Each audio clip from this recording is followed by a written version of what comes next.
అందరికీ నమస్కారం. బంగారానికి సంబంధించిన మార్నింగ్ అనుకున్నాం, ఈవినింగ్ ఎలా ఉండేదేంటో చూద్దామని భారీగా పడిపోయింది.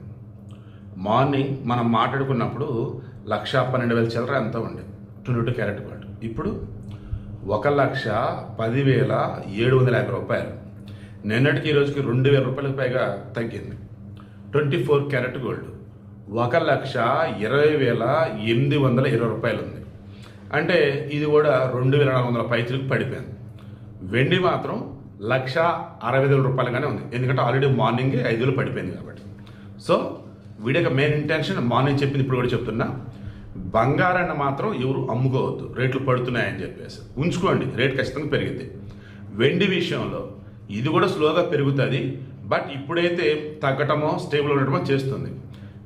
మరలా చెప్తున్నా, బంగారం ఈ రేటుకు వస్తే కొనుక్కుందాం అనుకున్నాడు హ్యాపీగా కొనుక్కోండి, అమ్మటం మాత్రం దయచేసి వద్దండి. లేదు మాకు డబ్బులు కావాలనుకుంటే అమ్ముకోండి, బంగారమైన వెండి అయినా. వెండి కూడా రాను రోజుల్లో పెరిగిద్ది, ఎందుకంటే ఇప్పుడైనా 1,60,000 ఏదైతే ఉందో మహా అయితే 1,60,000కి వచ్చింది, లేదు అన్నప్పుడు 1,50,000కి వచ్చింది అనుకుందాం.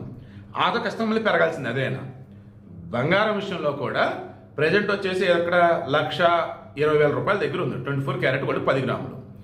ఇది కూడా ఒకవేళ పడుతూ వచ్చిన 1,10,000 1,15,000 దగ్గర ఆగిపోయింది.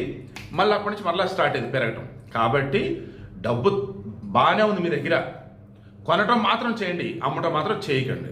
ఓకేనా? ఇది నా ఒపీనియన్. ఫైనల్గా మీకు కన్సల్ట్ చేసి చెప్తే చేయండి.